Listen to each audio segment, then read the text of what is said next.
اس لیے تنہائی میں گناہوں سے بچنے کا آسان طریقہ یہ ہے، گناہ اللہ رب العزت کی نافرمانی کو کہتے ہیں، اور ہمارا عقیدہ ہے کہ اللہ تعالیٰ ہر انسان کے ہر عمل سے واقف ہے اور ہر وقت اپنے تمام بندوں کے افعال کو دیکھتا ہے۔ خوف اللہ ہی وہ چیز ہے جو انسان کو تنہائی میں گناہوں سے بچا سکتی ہے۔ حضرت ابو درداء رضی اللہ تعالی عنہ سے مروی ہے، وہ فرماتے ہیں جس دل میں اللہ کے سامنے کھڑے ہونے کا خوف ہوگا، ناممکن ہے کہ اس سے نبی کریم صلی اللہ علیہ وسلم نے فرمایا 7 طرح کے لوگ وہ ہیں جنہیں اللہ تعالیٰ اپنے سائے میں پناہ دے گا۔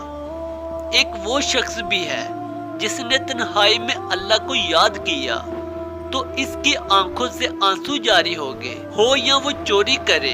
اس لیے تنہائی میں گناہوں سے بچنے کا آسان طریقہ یہ ہے کہ دل میں اللہ تعالیٰ کا خوف پیدا کیا جائے۔ حضرت حکیم علامت مولانا اشرف علی تھانوی فرماتے ہیں کہ گناہ چھوڑنے کا آسان طریقہ یہ ہے کہ جب کبھی گناہ کا صدور ہو جائے تو اس کے بعد فوراً 2 رکعت نماز پڑھ کر توبہ کر لی جائے۔ اگر دوبارہ گناہ ہو جائے تو دوبارہ 2 رکعت پڑھ کر توبہ کی جائے۔ اس عمل کو تسلسل کے ساتھ کیا جائے، چند ہی دنوں میں نفس گناہ سے باز آ جائے گا، کیونکہ نماز نفس پر باری ہے۔ نفس پر یہ بوجھ ڈالنے سے نفس کی اصلاح ہو جائے گی۔ اللہ تعالیٰ کے ڈر سے اب دیدہ ہونا اور آنسو بہانا بہت بڑی نعمت ہے۔ حضرت برا بن عازب رضی اللہ تعالیٰ عنہ بیان کرتے ہیں کہ ہم ایک جنازے میں رسول اللہ صلی اللہ علیہ وسلم کے ہمراہ تھے۔ رسول اللہ صلی اللہ علیہ وسلم ایک قبر کے کنارے پر بیٹھ گئے اور اتنا روئے کہ مٹی تر ہو گئی۔